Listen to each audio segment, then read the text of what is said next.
chacune et chacun d'entre vous. C'est vrai que c'est pas si souvent qu'on a l'occasion de se rassembler pour parler de religion dans l'espace public, dans la société laïque, dans cet espace. 30 ans que le groupe Abraham de la Duchère mène ce travail de dialogue entre des personnes croyantes, non croyantes, venues d'univers et d'horizons très différents. 30 ans d'engagement, de dialogue, de rencontres, de liberté d'expression. Donc on était un groupe qui se réunissait d'une manière informelle, hein, par voisinage, par amitié, par sympathie. Hein, et on a dit un jour pourquoi on n'aborde pas la question de la religion, la question de la foi, la question de la croyance. Ouvrir la Bible et ouvrir le Coran dans un même lieu pour dire tiens, on va regarder comment on parle d'Adam par exemple, ou comme Marie, ou de Jésus, du prophète, etc. C'était quand même une audace. Le groupe Abraham aujourd'hui, il a hérité de tout ça, notamment sa marque de fabrique, c'est de travailler sur les textes. Donc c'est de prendre un sujet annuel qu'on décide en commun. Là, cette année 2015-2016, c'était sur violence, fraternité au sein de la famille et au sein des peuples. Donc ça a donné lieu à un programme très enrichissant. Pour moi, c'était quelque chose de tout à fait nouveau, le dialogue interreligieux.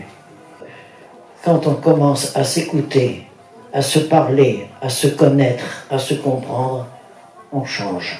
Toi, tu es un peu à la croisée à la fois de l'histoire et puis du récent, parce que tu es à la fois aujourd'hui encore animateur du groupe Abraham, et tu avais aussi connu cette histoire, parce que toi, tu es un enfant de la Duchère qui a connu un peu toute cette histoire. Dis-nous, du côté de la communauté juive, faut que je te laisse te présenter, Jean.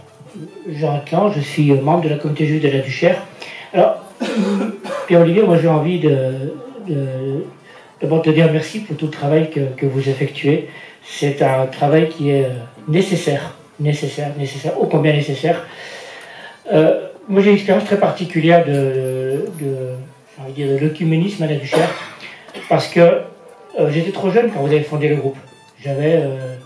je ne peux pas dire mon âge parce qu'il y a les dames dans l'assemblée.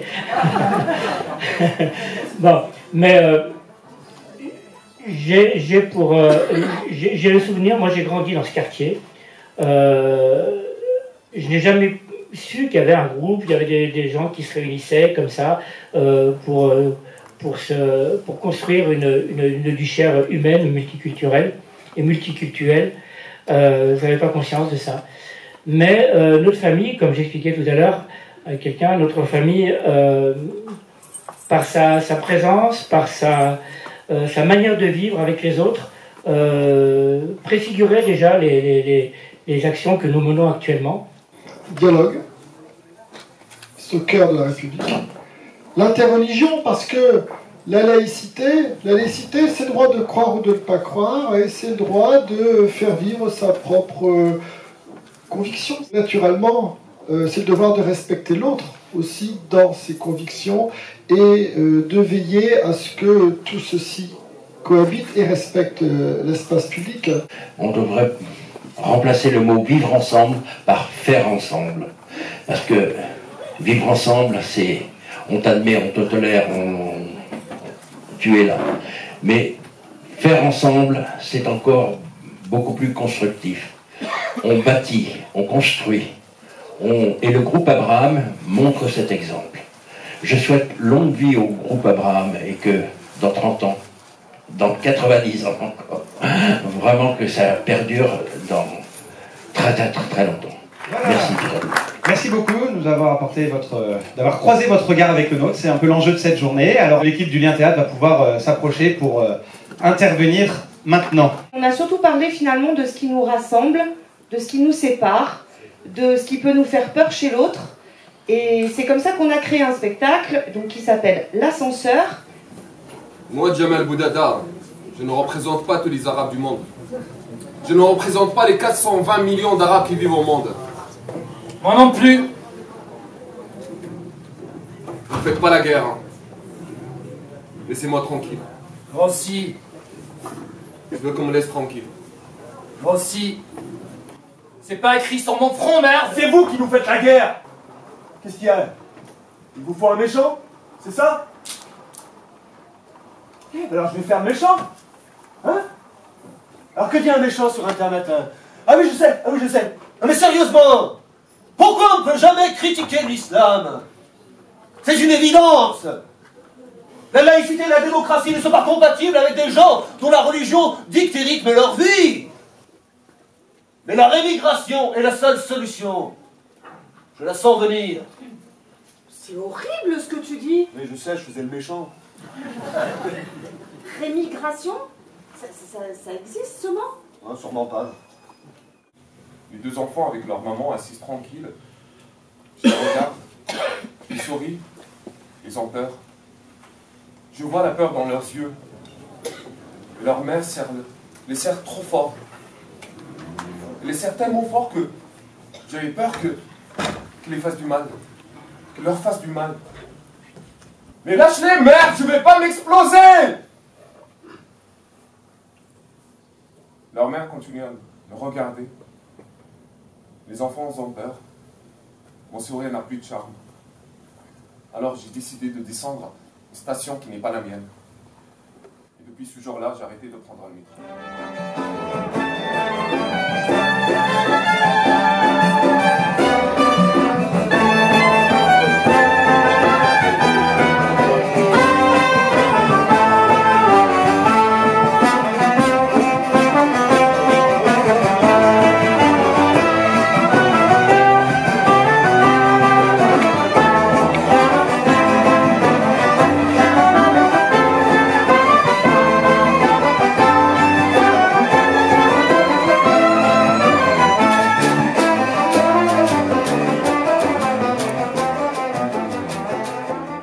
Nous poursuivons maintenant avec le regard des jeunes. Et c'est Henri Fitouchi de Radio Judaïka, puisque vous êtes des radios partenaires du projet, qui va animer cette plénière. Merci à toi. Donc je vous propose de les écouter. C'est eux qu'on va écouter aujourd'hui. C'est cette journée qui leur est consacrée. Et ce matin, on a pu visiter les lieux de culte différents. Donc c'était un très bon moment. J'ai pas mal discuté avec les filles. Et en fait, on s'est rendu compte qu'on avait pas mal de choses en commun, même si nos religions étaient différentes. Donc c'était très intéressant. Et je pense que le reste de la journée, ça nous permettra de nous ouvrir un peu plus aux autres religions. Et il faut vous dire que la religion, vous la vivez pour vous, pas pour les autres. Et que vous êtes fiers de ce que vous vivez, des cultures que vous avez, de la religion que vous avez. Et même s'il y en a un tel ou un tel qui va vous insulter, il faut apprendre à passer au-dessus parce que sinon on va jamais réussir dans la vie.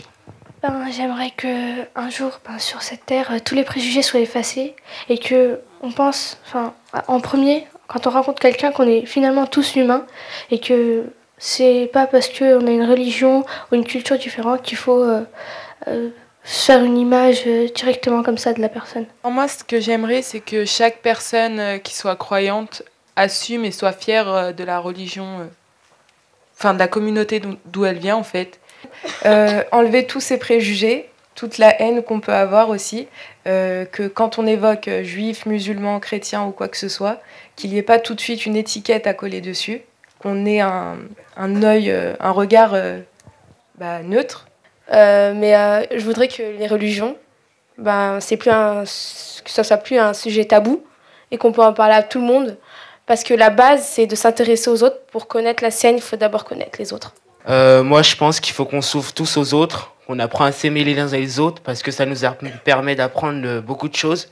Et je pense que ça fera évoluer aussi un peu le monde. Avant de repasser la parole à Pierre-Olivier, je voudrais vraiment qu'on applaudisse nos intervenants. Ruth, Badria, Églantine, Patrice, Benoît, Loïc et Yasmine. Merci à vous.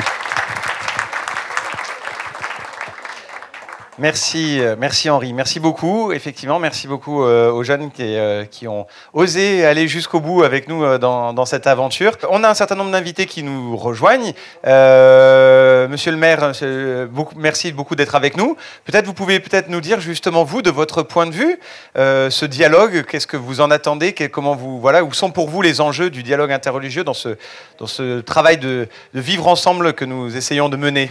Ce que je voulais dire en entendant les jeunes, c'est que je crois que effectivement, aujourd'hui, il y a cet exercice de transmission si important.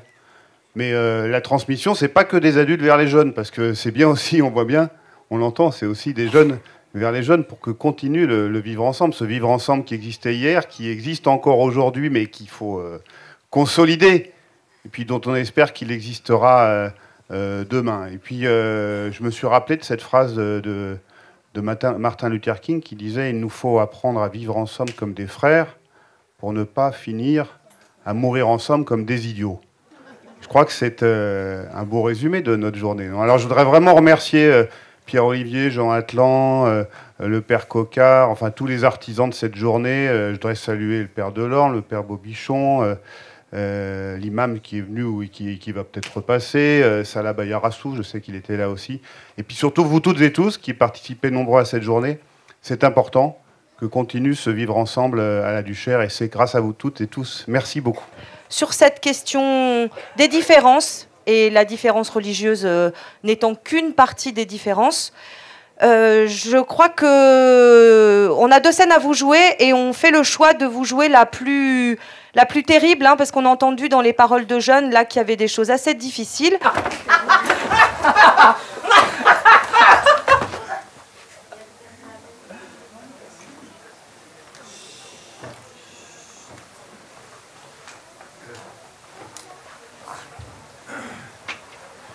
Ça, c'est ma classe. Un jour, pendant l'heure de sport, quelqu'un a regardé dans mon téléphone.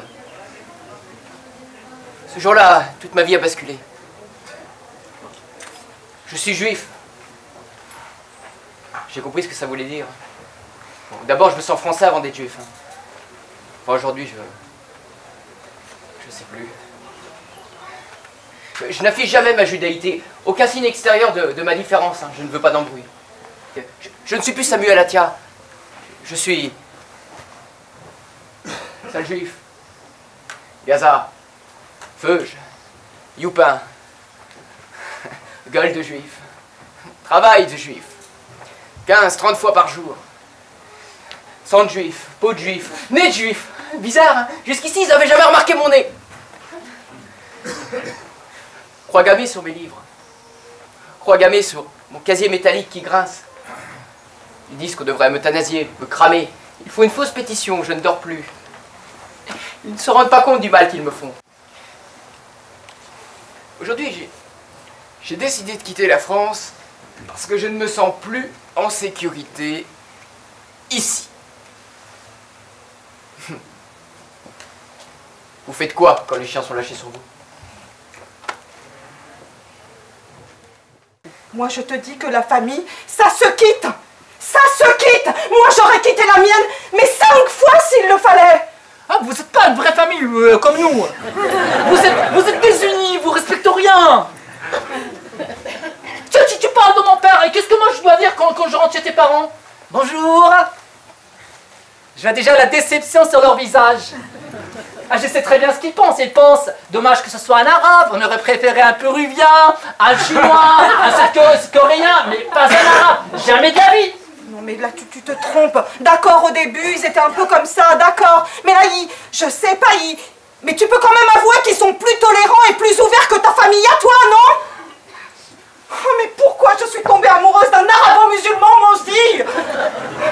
Mais justement, écoute-moi, si tu m'aimes, tu vas monter tout de suite et tu vas dire à mon père. Mais je veux rien dire à ton père, je veux plus le voir. Bon, on lui dit, je lui dis que tu vas te convertir à l'islam, comme ça on pourra se marier.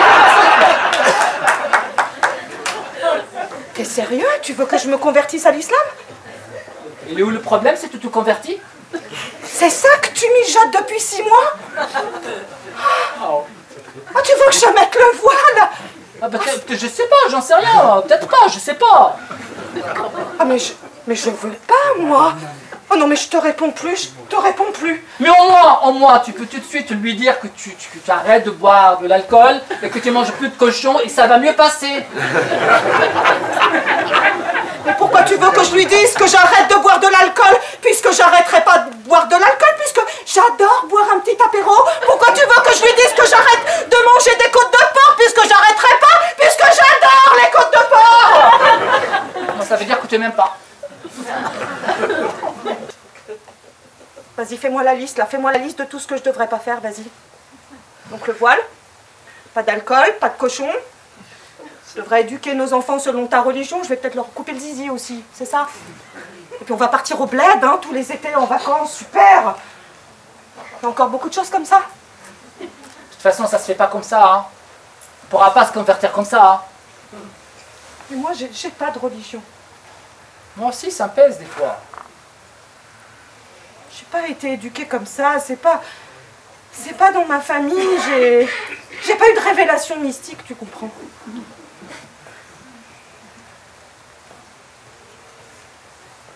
Pourquoi tu m'aimes? Pourquoi tu m'as regardé? Puisque c'est une impasse.